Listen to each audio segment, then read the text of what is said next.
Selamat sore, shalom. Wah, kurang semangat. Shalom. Puji Tuhan. Selamat hari Pentakosta.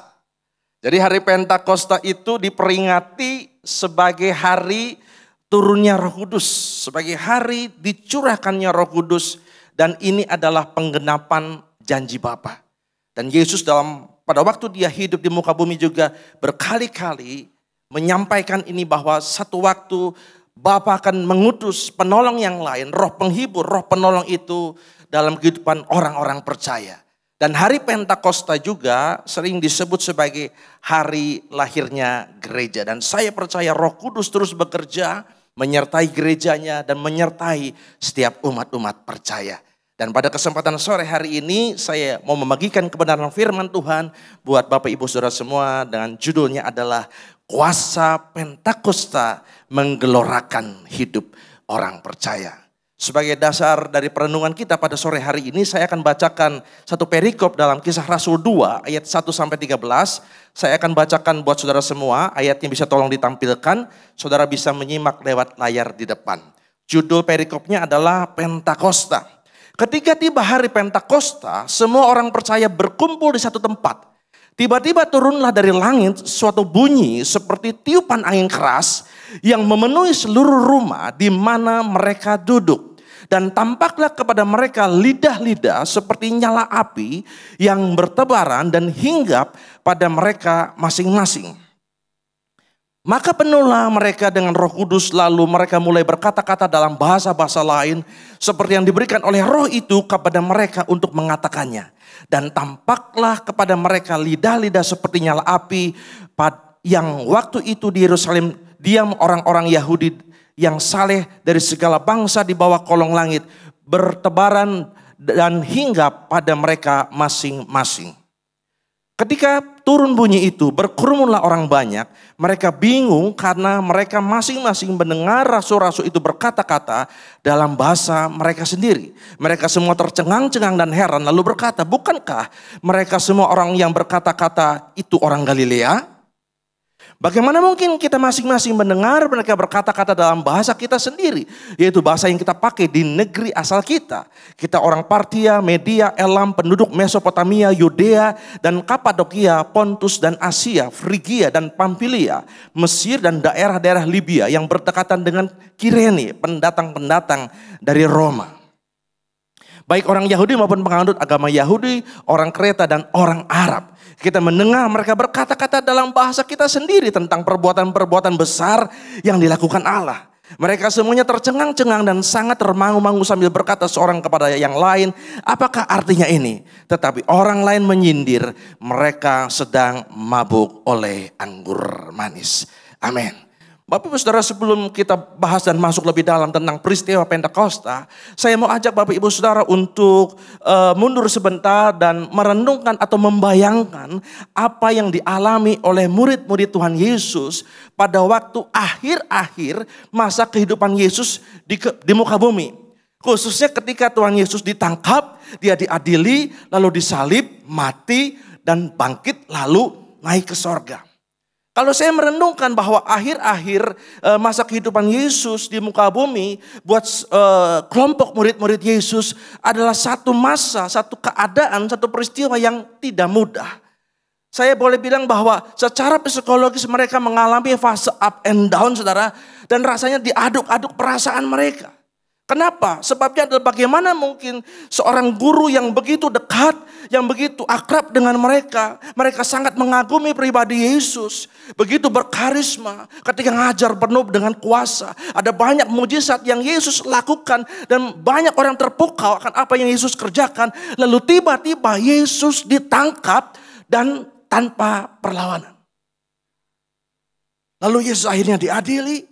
Dan Yesus akhirnya mati dan mereka menyaksikan sendiri peristiwa itu. Dan ketika mereka melihat keadaan itu, saya membayangkan mereka mungkin mengalami syok, saudara.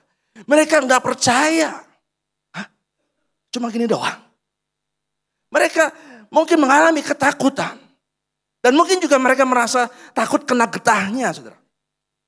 Getahnya maksudnya gimana? Takut kalau mereka juga jangan-jangan ditangkap. Karena buat orang yang disalib ini dianggapnya penjahat kelas besar, kelas kakap saudara. Dan ketika mereka diketahui banyak orang bahwa mereka adalah kelompok pengikut Yesus, jangan-jangan kita juga ditangkap. Contohnya Petrus saudara. Seorang yang katanya pemberani, sok paling bela Yesus. Ketika satu waktu dia ketemu dengan hamba perempuan. Lalu hamba perempuan ini menegur Petrus. Om kan yang suka kumpul sama orang itu ya. Lalu Alkitab menjelaskan bahwa Petrus sampai dia bersumpah dan sampai mengutuk. Saya gak kenal orang itu, kamu ini ngomong apa? Jangan sangkut pautkan saya dengan dia. Dan juga murid-murid yang lain saudara. Mereka berkumpul, mereka bersatu dan mereka nggak mau ketemu orang. Mereka ngumpul dan mengurung diri di rumah sambil pintunya dikunci. Saya membayangkan bahwa mereka mengalami satu kegalauan, satu kecemasan dan iman mereka tergoncang.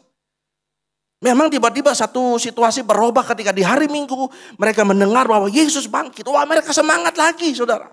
Mereka semangat lagi bersama-sama dengan Yesus selama 40 hari saudara. Mereka bersama-sama dengan Yesus, tapi masalahnya itu hanya bersifat sementara saudara. Karena memang Yesus harus naik ke sorga meninggalkan mereka. Dan meninggalkannya bukan 3 hari, bukan 40 hari.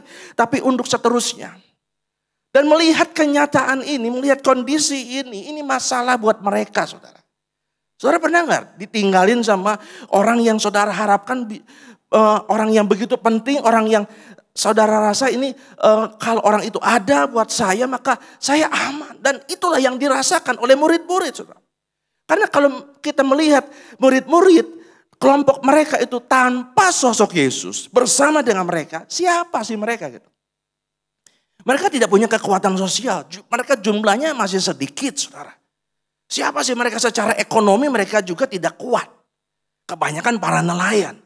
Bukankah kalau kita misalnya mau mengadakan perubahan untuk mempengaruhi orang, minimal ada 2 alasan, 2 modal. Yang pertama people power. Orang banyak bisa mempengaruhi situasi. Atau yang kedua orang punya ini saudara, punya duit.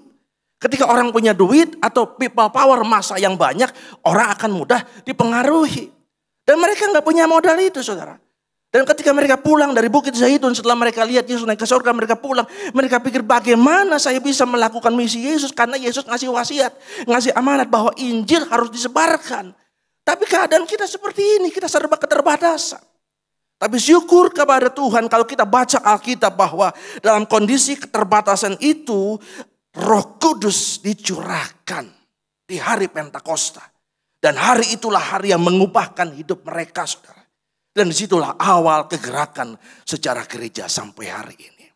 Nah, dari pengalaman murid-murid kita bisa belajar bahwa kekuatan dan kuasa Roh Kuduslah yang menggerakkan dan memampukan seseorang termasuk saya dan saudara untuk kita menjalani kehidupan ini dengan penuh keberanian. Dengan penuh keteguhan hati terus berjalan, jangan takut menghadapi hari esok. Kita tahu, kita sadar bahwa ketika kita hidup, di keluarga kita ada persoalan. Di pekerjaan kita ada tantangan. Dan yang harus kita tahu bahwa yang paling penting belajar dari pengalaman murid-murid, yaitu ketika mereka dilawat oleh Roh Kudus. Ini yang kita perlu saudara. Yesus pernah berkata dalam Kisah Rasul 1 ayat 8. Firman Tuhan berkata, tetapi kamu akan menerima kuasa kalau Roh Kudus turun ke atas kamu. Yesus bilang kalau kamu terima Roh Kudus, kamu akan terima kuasa. Kuasanya kuasa apa maksudnya? Apakah ketika kita dijamah sama Roh Kudus lalu kita menjadi orang yang sakti mandraguna? Ya, jago kungfu gitu. Atau kita bebas dari persoalan, lalu kita jadi orang yang kebal. Arahnya nggak ke sana saudara. Ya, tetapi kuasa yang dimaksud oleh Yesus, kalau saya lihat bahwa dalam perjanjian baru, dalam bahasa Yunani mengambil kata dunamos saudara. Kuasa itu sama dengan dunamos, artinya adalah satu tenaga atau kekuatan yang bekerja bagaikan dinamit yang menerobos. Saudara. Jadi kita nangkap bahwa kuasa yang dimaksud adalah kekuatan, tenaga yang bekerja bagaikan dinamit yang menerobos. Dan dari kata dunamos, atau orang juga kadang menyebut dunamis, muncul akar kata yang lain yaitu dinamis atau dinamika. Yang punya pengertian definisinya adalah bergerak, bergairah, bersemangat. Sehingga anak-anak Tuhan bisa tetap naik dan bukan turun. Rahasianya bukan karena gagah-gagahnya kita.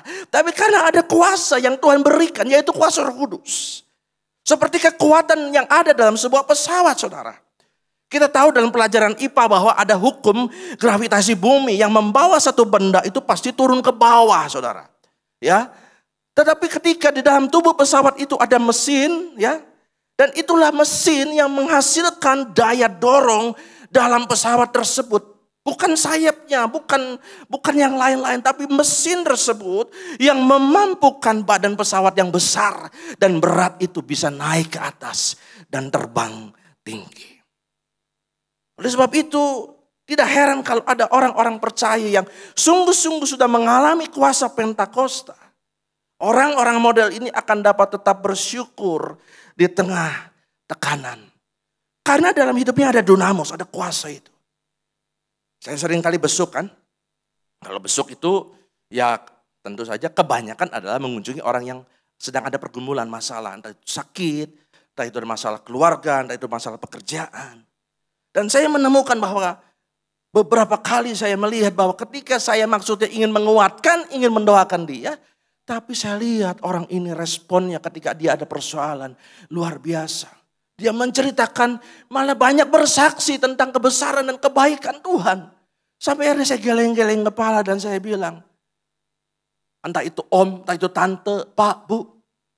Saya datang ke sini mau mendoain, mau menguatkan. Tapi saya malah dikuatkan, saya bilang. Kenapa? Karena saya percaya orang model seperti ini yang sudah mengalami kuasa Pentakosta adalah orang yang walaupun dia belum dijawab doanya, masih tetap bisa memuji Tuhan dan bilang, Tuhan Engkau baik.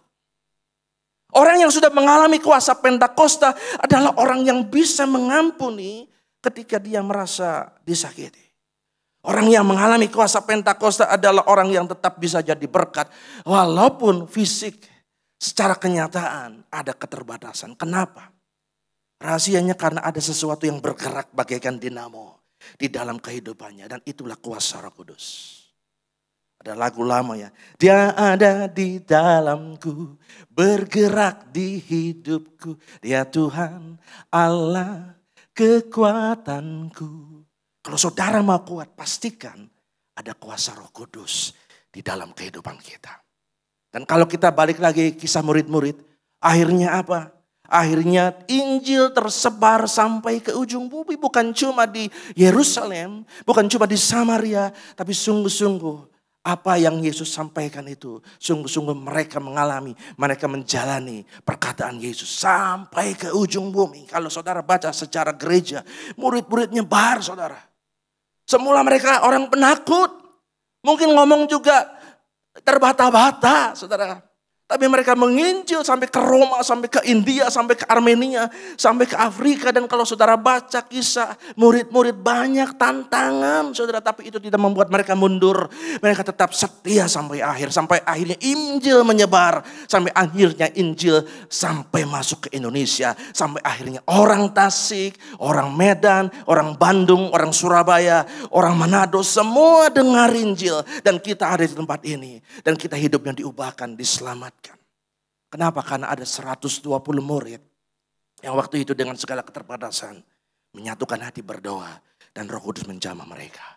Nah saudara, melihat kondisi bagaimana Roh Kudus berkarya mengubahkan hidup murid-murid, mengubahkan spirit dan gelora hidup seseorang. Saya teringat akan satu ayat dalam 2 Korintus 12 ayat yang ke-9. Firman Tuhan bilang, cukuplah kasih karuniaku bagimu karena justru di dalam kelemahanlah kuasaku menjadi sempurna. Saudara, sadarilah bahwa hidup kita ini bukan di dunia fantasi. Kita masih hidup di dunia nyata. Ada persoalan hidup. Tapi percayalah buat orang percaya kadang-kadang Tuhan pakai situasi yang tidak enak, tidak nyaman. Segala keterbatasan untuk dia menyatakan kebesarannya, saudara. Karena buat Tuhan kesempitan adalah kesempatan bagi Allah untuk menyatakan siapa pribadinya. Sehingga kita bukan hanya sekedar tahu cerita Alkitab, kata guru sekolah minggu, kata bapak pendeta. Tetapi kita ngalami sendiri bahwa kita punya Tuhan yang besar. Amin. Tujuannya adalah supaya kita hanya mengandalkan Dia lebih daripada apapun. Dan tidak ada yang bisa saya banggakan. Hanya Tuhan saja yang harus jadi nomor satu, saudara. Satu waktu Petrus dan Yohanes sedang berjalan di sekitar pintu gerbang bait Allah. Dan di situ ada seorang laki-laki yang lumpuh sejak lahir. Alkitab menulis. Dan ketika mereka melihat Petrus dan Yohanes, lalu pengemis ini minta belas kasihan, memandang kepada Petrus, memandang kepada Yohanes. Ayatnya bisa ditampilkan. Nah, jadi ketika Yohanes dan Petrus ketemu dengan murid-murid, dengan orang lumpuh ini, Alkitab menjelaskan mereka menatap dia dan Petrus berkata, lihatlah kepada kami. Ketika saya baca ayat ini, saya baru tahu bahwa Deddy Corbuzier belajar dari Petrus, saudara.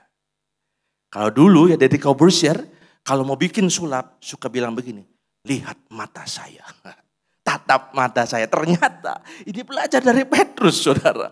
Lihatlah kepada kami. Jadi Petrus waktu itu ngomong sama pengemis ini, lihat sama kami. Lalu orang itu menatap mereka dengan harapan akan mendapatkan sesuatu dari mereka. Tetapi Petrus berkata, emas dan perak tidak ada padaku. Tetapi apa yang kupunyai, kuberikan kepadamu. Apa yang dipunya sama Petrus? Petrus ngomong jujur. Kamu minta apa sama saya? Emas dan perak tidak ada. Tapi Petrus dengan penuh kuasa bilang, apa yang aku punya, aku berikan kepadamu. Lalu Petrus bilang, demi nama Yesus Kristus orang Nazaret itu, berjalanlah. Dan Alkitab menjelaskan, seketika itu juga kaki dari pengemis ini menjadi kuat. Dia bisa berdiri dan dia bisa melompat, berlari-lari sambil memuji nama Tuhan. Saudara bisa lihat, kalau Roh Kudus bekerja, maka Roh Kudus sanggup melakukan apa lebih daripada yang kita pikirkan. Roh Kudus mampu melakukan lebih daripada kemampuan kita. Orang yang mungkin kita bisa harapkan bantuannya. Tapi please saudara, kita harus sadar supaya kita tidak kecewa bahwa manusia itu terbatas. Tetapi kalau saudara mau merasakan sesuatu yang melampaui batas dari apa yang kita pikirkan dan doakan, hanya Tuhan yang sanggup melakukannya. Pengemis ini hanya minta sedekah tapi dia dikasih sembuh. Jadi saudara belajar dari pengalaman ini bahwa buat orang yang mengalami kuasa Pentakosta, maka perjalanan hidup itu bukan lagi bicara tentang seberapa besar kekuatannya, siapa diri saya, tetapi lebih kepada siapakah yang ada di dalam saya, saudara. Zakaria 4 ayat 6 berkata, bukan dengan keperkasaan, bukan dengan kekuatan, melainkan oleh Rohku, kata Tuhan. Lagi-lagi ditekankan bahwa sumbernya, modalnya harus kita tahu. Tentang roh Tuhan yang ada dalam hidup kita.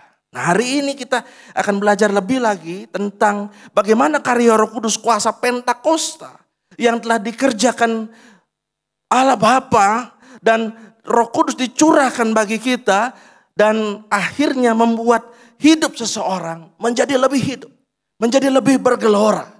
Poin yang pertama adalah apa yang Roh Kudus kerjakan. Kuasa Pentakosta telah mengerjakan apa? Yang pertama poinnya adalah yaitu memberikan kehidupan yang baru. Di ayat yang kedua, tiba-tiba turunlah dari langit suatu bunyi seperti tiupan angin keras yang memenuhi seluruh rumah di mana mereka duduk. Saudara, dalam Alkitab, lambang Roh Kudus, lambang Roh Allah itu seringkali digambarkan dengan berbagai macam. Contohnya dilambangkan dengan air, dilambangkan dengan minyak, dilambangkan dengan api, dilambangkan dengan burung merpati.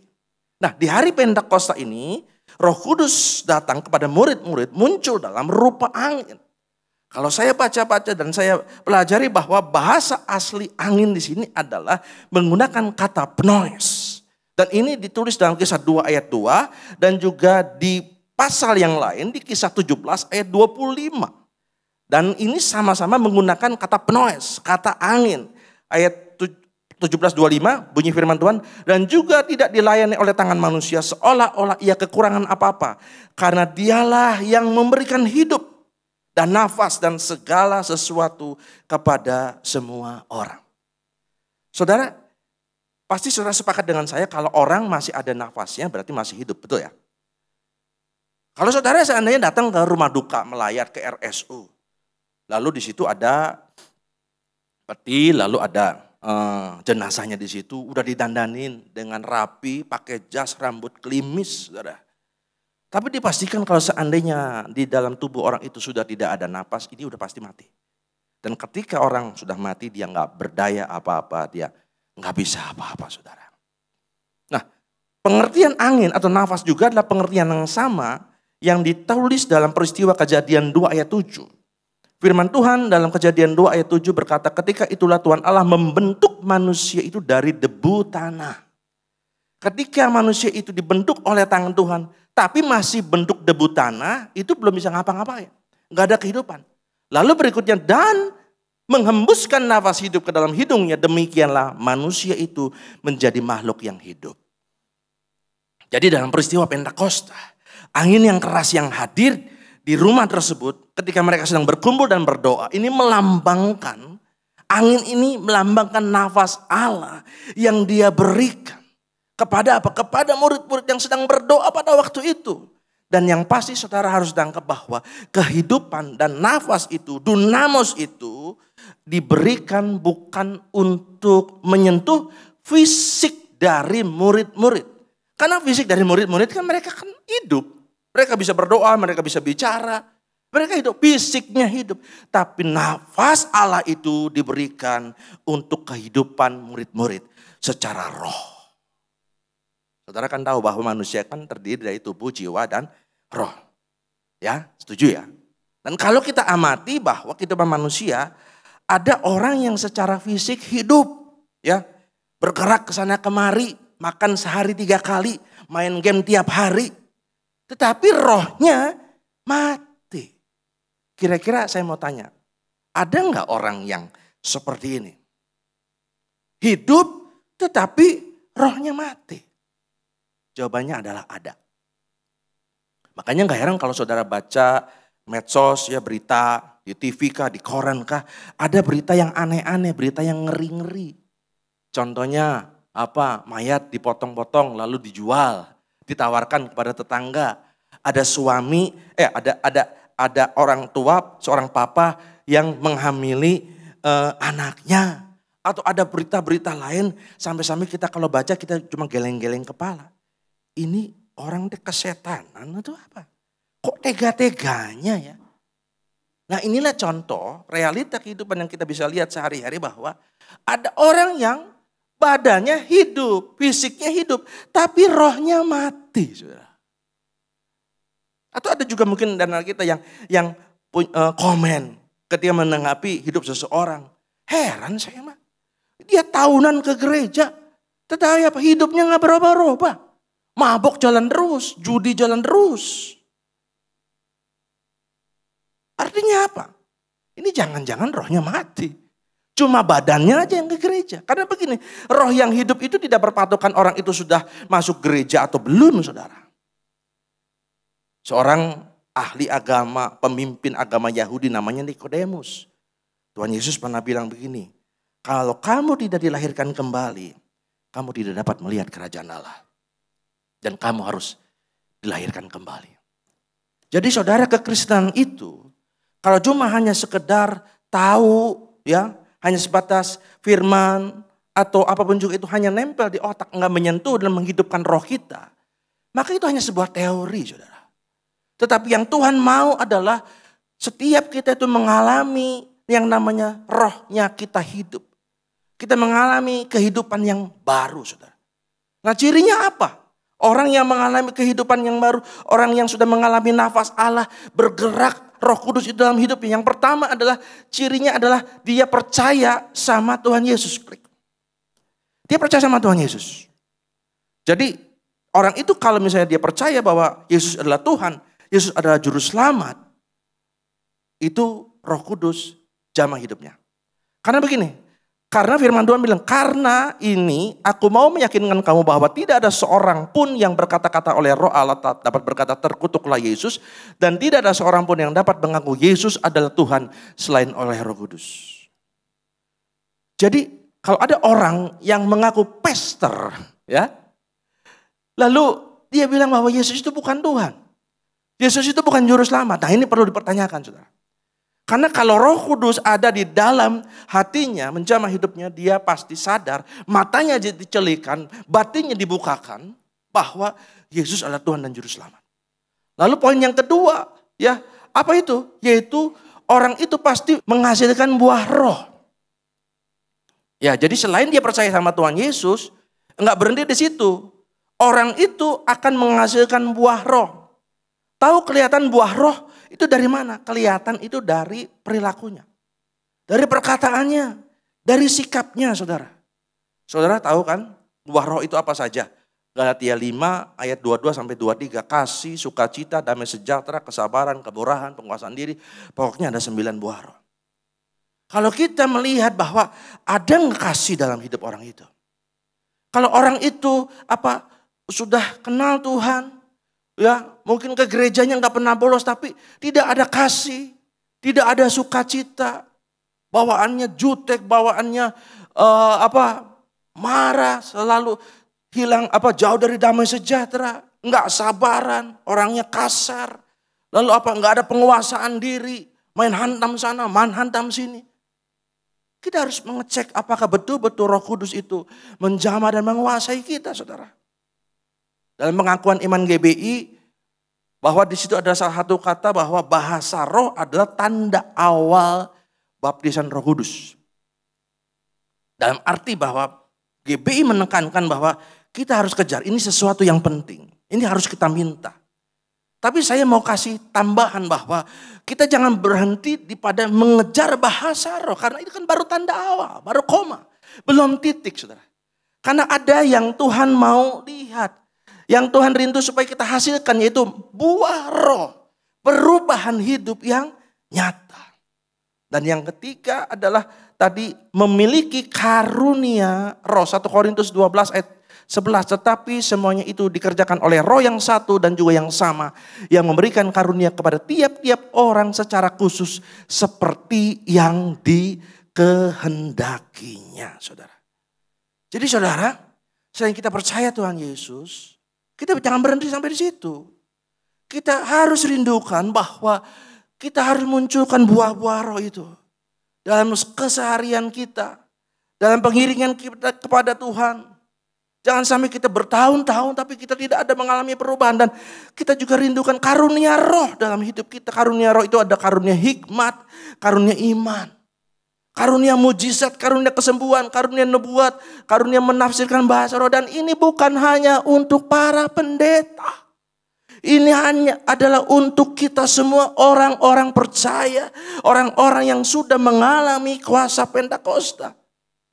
Dan karunia roh ini harus menjadi ciri gereja. Karunia roh harus dialami. Karunia roh harus dihidupi. Kenapa gereja mungkin untuk bagian negara-negara tertentu ditinggalkan? Karena gereja tidak menjawab kebutuhan. Gereja adalah seperti sebuah rutinitas biasa saja. Karena tidak ada karunia roh di sana. Gereja hanya mengajar tetapi kehilangan kuasanya. Dan saudara harus ingat bahwa karunia roh itu diberikan oleh Roh Kudus untuk semua kita, untuk semua denominasi gereja apapun itu mereknya. Karena karunia Roh Kudus diberikan untuk melengkapi gereja. Agar apa? Agar gereja bergerak. Agar gereja tumbuh, bukan hanya menjalani ajaran-ajaran Yesus, tapi juga mengalami kuasa dan karunia Roh Kudus. Saudara, agama kan mengajar supaya orang jadi baik. Dan saya percaya semua agama mengajar yang baik. Termasuk Yesus pun mengajar yang baik. Tetapi kan kita bukan jadi orang yang beragama. Om Julius bolak-balik bilang seperti jangan jadi orang, jadi agama Kristen, tapi jadi anak Allah. Ya, kalau anak Allah itu ada DNA Allah, ada Roh Kudus dalam hidup kita, saudara. Oleh karena itu mari kita berdoa supaya kita gelorakan karunia Roh Kudus itu untuk saudara secara pribadi dan juga gereja kita dalam komunitas kita. Dalam ibadah-ibadah yang ada, ibadah umum, ibadah kategorial, komsel-komsel. Karena Yesus datang ke dunia dia bukan untuk mendirikan agama, saudara. Tapi Yesus rindu supaya kita juga mengalami pribadinya. Termasuk mengalami karunia-karunia yang dia sediakan untuk kita alami, saudara. untuk kita pakai, untuk membangun kita, membangun sesama kita, dan membangun gereja Tuhan. Poin yang kedua, klik. Selain memberikan kehidupan yang baru, maka kuasa Pentakosta diberikan, yaitu maksudnya untuk memberikan tugas yang baru. Ayat yang ketiga, dan tampaklah kepada mereka lidah-lidah seperti nyala api yang bertebaran dan hinggap pada mereka masing-masing. Jadi saudara, selain angin, tadi kan di poin pertama, ya, kehadiran Roh Kudus itu adalah dilambangkan dengan kehadiran angin di sana. Jadi selain angin, ada tanda lain yang terjadi pada saat pencurahan Roh Kudus. Yaitu ini, yang kedua, yaitu lidah-lidah seperti nyala api. Dan peristiwa ada nyala api, tetapi tidak membakar objek yang dihinggapinya ini mirip dengan satu pengalaman yang pernah dialami oleh Musa. Dan itu dicatat dalam kitab Keluaran pasal yang ketiga, saudara. Musa waktu itu sedang ada di padang gurun, menggembalakan domba, lalu sampai akhirnya dibawa kepada satu gunung yang namanya Gunung Horeb. Dan di gunung itu Musa berjumpa dengan Tuhan. Dia melihat ada semak yang terbakar, nyala karena ada api di sana. Tetapi anehnya itu semak itu tidak hangus, tidak terbakar, saudara. Dan ini, api ini adalah melambangkan kehadiran Tuhan. Saudara kalau baca Alkitab tentu saudara tahu bahwa salah satu kehadiran Tuhan seringkali dilambangkan dengan api. Ya, pada waktu bangsa Israel keluar dari tanah Mesir, maka salah satu tuntunan Tuhan yaitu tentang tiang api. Dan kehadiran Tuhan lewat nyala api dalam semak yang tidak terbakar ini, ketika Musa berjumpa dengan Tuhan sekaligus sebagai momen di mana pada waktu itu Tuhan memanggil Musa supaya Musa melayani dia. Dalam ayat yang ke-10 Keluaran 3 ini berkata, jadi sekarang pergilah, aku mengutus engkau kepada Firaun untuk membawa umatku orang Israel keluar dari Mesir. Pada waktu itu Tuhan mengutus Musa untuk pergi ke Mesir. Untuk apa? Untuk membebaskan umat Israel dari perbudakan Mesir. Dan membawa mereka untuk bisa berbakti kepada Allah. Nah, ketika kita kembali kepada peristiwa Pentakosta, ketika Roh Kudus dicurahkan melalui tanda-tanda api. Dan yang pasti saudara tahu bahwa murid-murid tidak kebakar, saudara, ya.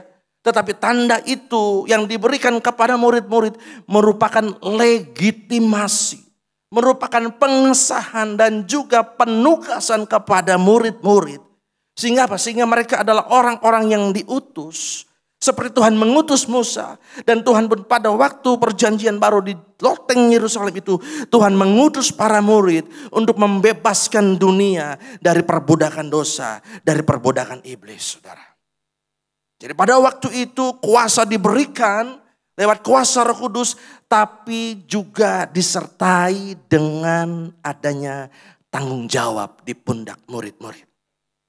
Dan saudara harus tahu dan sadar bahwa tugas itu bukan hanya kepada para rasul ditujukan pada waktu itu, tetapi juga ini menjadi tanggung jawab kita bersama. Tanggung jawab kita semua sebagai orang-orang yang seharusnya kita mati terpaku di kayu salib seperti lagu terakhir tadi. Tapi oleh karena kasih yang begitu besar, kita diselamatkan. Tuhan bayar semua hutang dosa-dosa kita dengan lunas. Dan kita akhirnya mengaku dengan hati dan mulut kita Yesus Kristus dan Juru Selamat kita. Jadi penugasan itu bukan hanya untuk murid-murid pada waktu itu, tapi juga untuk kita semua. Bukan hanya tugas para pendeta, para pengerja gereja, apapun latar belakang saudara, profesi saudara berbeda-beda. Tetapi jangan lupa dimanapun saudara bekerja, jangan sampai lupa saudara punya tugas dan tanggung jawab ini. Di marketplace. Kalau saudara seorang dokter, ingat. Saudara harus jadi dokter yang berbeda karena saudara adalah dokter yang diurapi Roh Kudus. Ada tanggung jawab yang lain selain saudara ngasih resep, saudara. Kalau saudara seorang guru, ingat ada tanggung jawab lain selain saudara ngasih PR kepada anak-anak, kepada saudara seorang karyawan, saudara seorang pedagang, seorang polisi, seorang pelajar. Ingat bahwa tanggung jawab itu tidak bisa lepas. Saudara. Kadang-kadang kita mau enaknya hanya selamatnya mau, tanggung jawabnya nggak mau, saudara. Ingat kita punya tanggung jawab yang sama. Dan itu kita harus bawa dimanapun kita berada. Di keluarga kita, di marketplace dan dimanapun kita berada.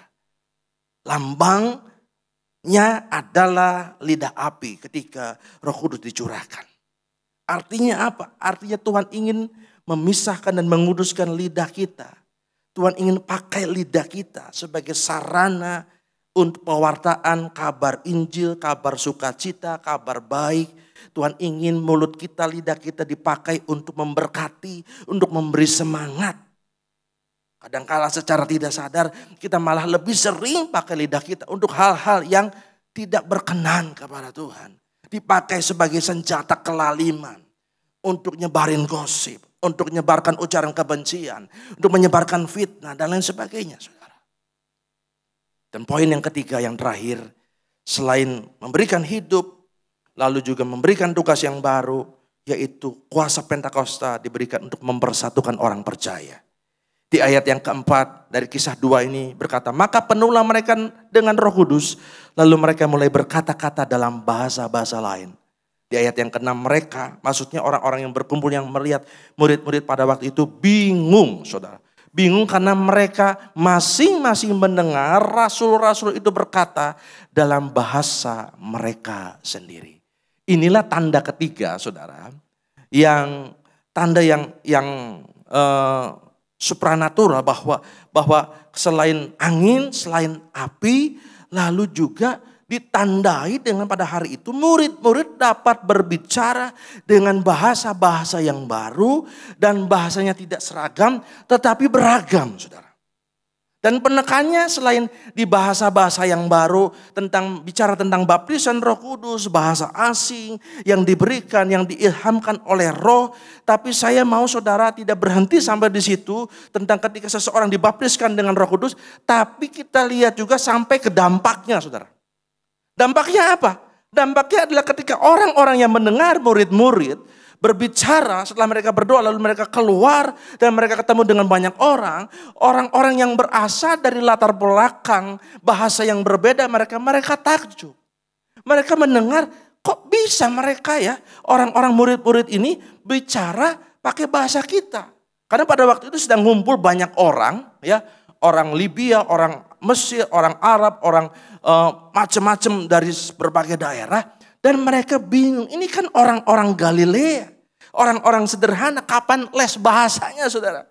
Gak ada sempat waktu, gak ada uang. Tapi kok tiba-tiba mereka bisa ngomong dan kita ngerti, saudara. Ini peristiwa yang dahsyat, saudara. Ini peristiwa yang luar biasa. Artinya begini, ketika Roh Kudus dicurahkan, itu Roh Kudus adalah untuk segala kaum. Untuk segala bangsa, untuk segala bahasa.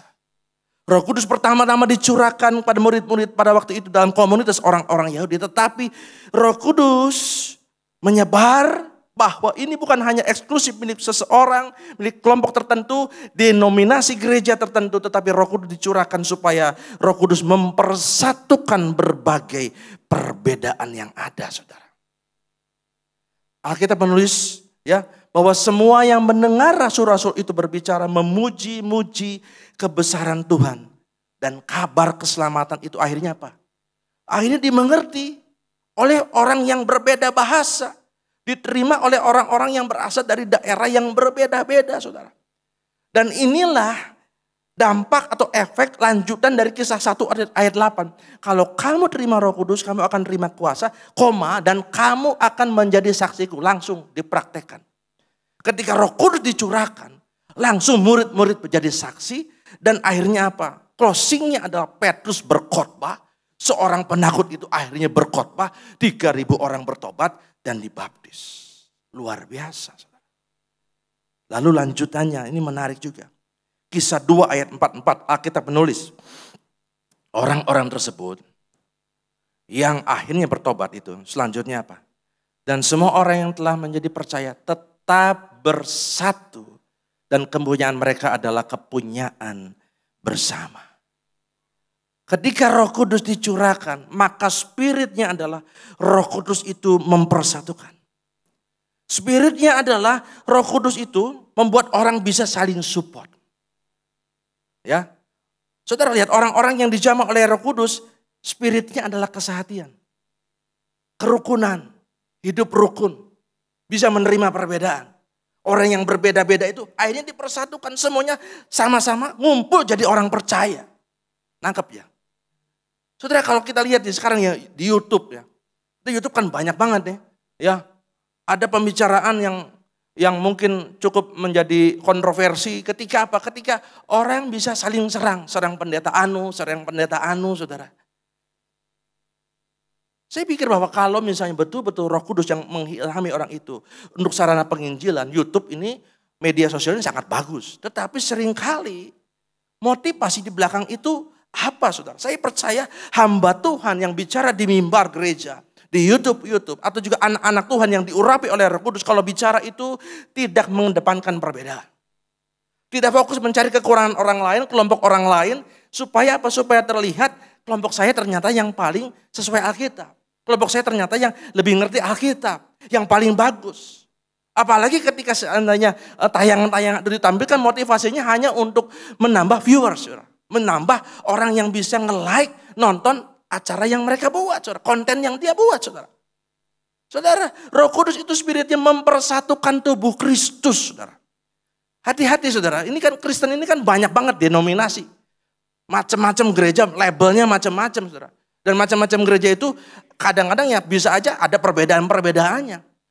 Dan kemungkinan untuk pecah, kemungkinan untuk berbeda, kemungkinan untuk jalan sendiri-sendiri itu besar sekali, saudara. Dan Roh Kudus diturunkan bagi gereja supaya gereja bersatu. Supaya gereja jangan jalan sendiri-sendiri. Ada perbedaan, iya betul. Paulus sama Barnabas saja pernah berbeda. Tetapi Roh Kudus akhirnya mempersatukan mereka kembali, saudara. Ketika ada yang salah, ada yang melenceng, oke, bisa ditegur. Karena Roh Kudus juga memang menasihati. Roh Kudus juga menginsyafkan orang. Menginsyafkan para pendeta juga bisa, saudara. Tapi tentu saja dengan kasih, tidak dengan menjelek-jelekan, tidak dengan menghakimi. Kecuali kalau seandainya sesat, ini harus tegas, harus keras, saudara. Ya. Dan jangan lupa, saya juga percaya kalau Roh Kudus bekerja, maka dia bisa mempersatukan dan memulihkan hubungan yang retak antar anggota keluarga kita. Karena Roh Kudus spiritnya adalah nuansanya itu, kekuatannya adalah mempersatukan. Ada keluarga yang mungkin masih satu rumah, suami istri. Tempat tinggalnya masih sama, tapi hatinya sudah jauh. Ngomong seperlunya. Kalau ngomong ya sini dan situ. Ya. Ada di sini yang ngomong sini dan situ. Situ udah makan belum? Ya sini mah kalau situ nggak ngajak makan, sini nggak makan. Ya sini kalau situ nggak ngajak, kan situ kan istri, harusnya sini. Aduh, saya juga sampai bingung, saudara. Ya, antara sini situ. Ya. Lalu Roh Kudus juga mempersatukan orang tua dengan anak. Ada orang tua yang menyakiti hati anaknya, lalu anaknya hatinya jauh, hatinya sakit, saudara. Tapi saya percaya kalau Roh Kudus bekerja, akan ada pemulihan. Ada adik kakak yang jauh gara-gara urusan warisan, saudara. Ada juga sesama pelayan Tuhan yang tidak bisa hidup rukun karena berbeda pandangan. Stylenya yang berbeda, saudara. Tapi saya percaya kalau Roh Kudus hadir memenuhi setiap kita, maka Roh Kudus akan mencarikan titik temu, akan ketemu. Satu, ada perbedaan tetapi ada kesamaan, dan ini yang dikejar. Dan akhirnya sesama pelayan Tuhan bisa sama-sama untuk melayani Tuhan. Saudara, saya percaya kalau Roh Kudus bekerja, hati yang keras, hati yang sakit, hati yang kecewa akan dilembutkan. Akan dipulihkan. Kalau saudara hari-hari ini mengalami keadaan yang mungkin lelah, mungkin capek, menghadapi hidup. Mungkin seperti seorang lumpuh yang tiap hari nggak ada yang bisa dia buat, cuma dia minta pertolongan orang lain, minta belas kasihan orang lain. Maka jawabannya adalah tidak lain dan tidak bukan, kita hanya satu yang kita perlukan, yaitu Roh Kudus. Karena Roh Kudus itu penolong. Roh Kudus itu penasehat. Kalau saudara bingung, Tuhan apa yang harus saya buat? Keadaan seperti ini. Ingat, Roh Kudus itu hadir, dia pribadi. Jangan-jangan kita lupa untuk ngajak ngobrol dia, saudara. Kadang-kadang kita seperti murid Tuhan Yesus yang merasa kuat. Saya udah banyak pengalaman sampai akhirnya Yesus dibiarkan tidur, saudara. Mari kita bangun hubungan dengan kuasa Roh Kudus. Karena Roh Kudus ingin menuntun kita, ingin menyertai kita. Seperti janjinya Tuhan, dia akan menyertai sampai akhir zaman. Artinya apa? Segala zaman. Zamannya engkong kita, Roh Kudus sertai. Zamannya kita, zamannya anak kita, jangan takut. Roh Kudus juga akan sertai anak cucu kita, saudara. Kalau Tuhan Yesus belum datang ya. Nah hari ini saudara, kita telah belajar bagaimana Roh Kudus bekerja dalam hidup seseorang. Yang pasti dia adalah menggelorakan roh kita, memberikan kita hidup yang baru. Dia mau berikan karunia-karunia roh, biar itu muncul. Untuk menguatkan kita, untuk menguatkan sesama. Dan untuk membangun gereja Tuhan. Ya, lalu Roh Kudus juga menggelorakan hidup kita. Supaya kita sadar bahwa kita hidup itu bukan hanya menikmati berkat. Tuhan sembuhkan saya, berkati toko saya. Enggak salah. Memang dia berikan itu semua, dia baik, dia adalah Bapa kita. Kepada siapa kita lari selain sama Tuhan? Betul. Tapi jangan lupa kita juga punya tanggung jawab, Bapak Ibu Saudara.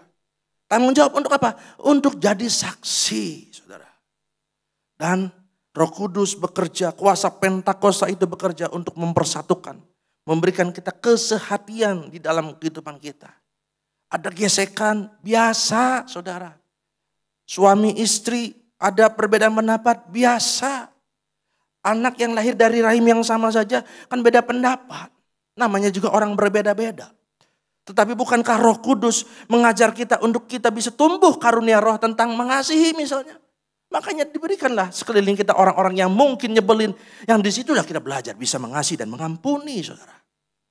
Saudara, hari ini biarlah jadilah kita orang-orang percaya yang mengalami kuasa Pentakosta. Pemusik bisa siap-siap. Jadilah pribadi yang dinamis. Pribadi yang bergelora. Hidupnya jadi berkat. Jadi jangan sampai kita jadi anak Tuhan. Kayak orang yang tidak punya semangat, saudara. Yang membedakan kita adalah kita bukan cuma beragama, saudara. Tapi Tuhan sediakan kuasa untuk hidup kita supaya kita punya kekuatan.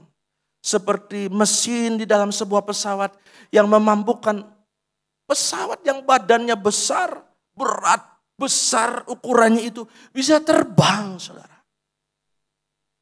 Saudara, ketika mungkin menghadapi rasanya berat hidup ini. Datang sama Tuhan. Buka hati, angkat tanganmu, Roh Kudus, aku perlu.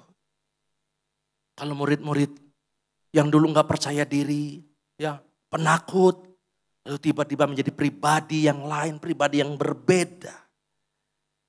Tadi ada lagu terakhir tadi, apa kuasa Roh Kudus? Mengubah hidupku. Roh Kudus memang ingin mengubah hidup kita, saudara. Walaupun kita berubahnya itu bukan kayak berubahnya Satria Baja Hitam lalu tiba-tiba berubah dalam waktu 1 hari. Saudara. Tapi apa? Dibutuhkan waktu dari waktu ke waktu. Dibutuhkan proses. Tapi percaya kita akan makin serupa dengan Kristus. Saudara, siapa di sini yang rindu supaya Roh Kudus bekerja dalam kehidupan kita lebih lagi? Boleh saya lihat tangannya? Oh, luar biasa Tuhan, lihat kerinduan saudara. Mari kita sama-sama bangkit berdiri. Kita mau sapa Roh Kudus pribadi yang lembut itu. Kita berdoa supaya Roh Kudus itu bekerja di dalam hidup kita lebih lagi. Mungkin kemarin-kemarin kita pernah bersemangat. Tapi mungkin karena berbagai macam persoalan kita menjadi lemah. Saya percaya Roh Kudus kembali menggelorakan hidup kita. Roh Kudus kembali memberikan semangat dalam hidup kita. Bukan semangatnya bukan karena lingkungan, enggak. Lingkungan gak bisa diharapkan untuk terus memberikan semangat. Karena lingkungan berubah-ubah terus. Saudara. Tapi yang tidak pernah berubah adalah Tuhan Yesus. Di dalam kuasa Roh Kudus yang dia berikan dalam hidup kita. Kalau kita terus menggelorakan kuasa itu dalam hidup kita. Kita percaya Tuhan apapun tantangannya. Berita mau kayak apapun juga Tuhan. Aku tahu aku punya Tuhan. Roh Kuduslah yang menjamin lewat firman Allah. Kalau aku diberi kuasa. Ada dunamus. Dan kuasa itulah yang memampukan aku terus berjalan dan melihat kehidupan yang lebih baik karena pertolongan Tuhan. Bekerjalah Ya Roh Kudus, bertanyalah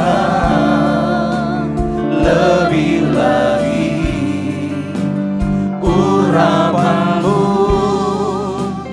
lawatanmu, kaulah yang ku perlu, kau terutama di hidupku. Bekerjalah ya Roh Kudus, bertambah lebih lagi urapanmu. Kami rindu urapanmu Tuhan, lawatanmu, kaulah yang ku perlu, kau terutama di hidupku. Katakan, Roh Kudus hadir, Roh Kudus hadir di sini. Amin. Pribadi yang menawan dan suci, kami merindukan dekat padamu Tuhan. Amin. Mendekat, amin. Mengerti hatimu, berjalan dalam kehendak-Mu. Amin. Bukan kehendakku Tuhan. Roh Kudus manis dan lembut, penolong yang sejati dan suci. Ini anak-anak Tuhan, kami mendekat kepadamu, kami ingin mengerti hatimu Tuhan.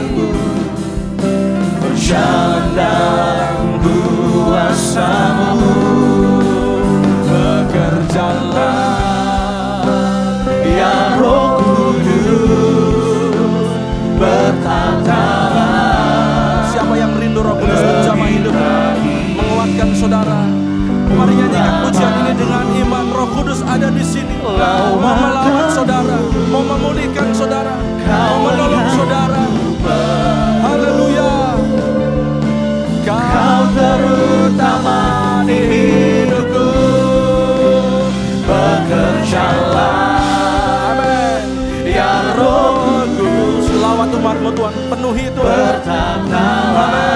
Haleluya. Lebih lagi urapanmu, lawatanmu, kaulah yang ku perlu, kau terutama di hidupku.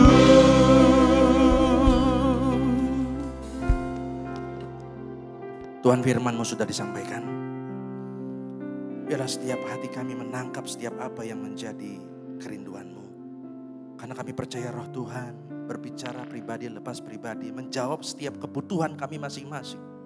Dengan firman Tuhan yang sama, Tuhan menjawab setiap apapun yang menjadi persoalan dan kebutuhan kami.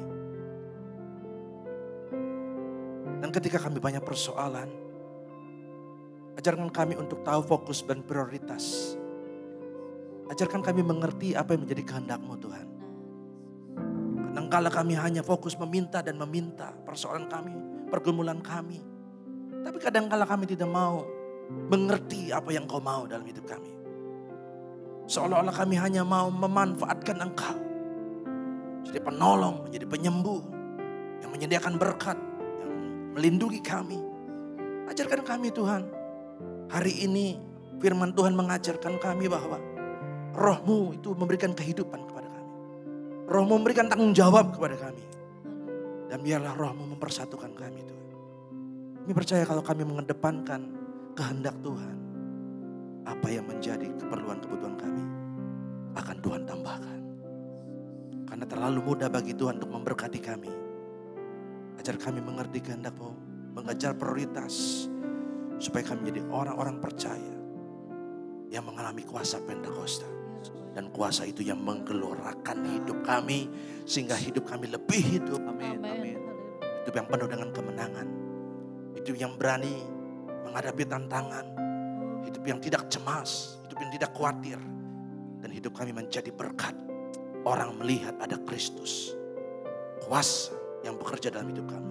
Itu yang membuat kami berbeda Tuhan. Pakai kami terbatas. Seperti murid-murid terbatas, kami juga sama Tuhan. Benar. Terbatas, penuh kelemahan.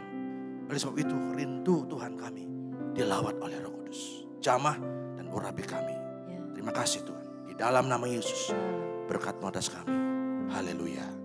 Amin. Silakan duduk.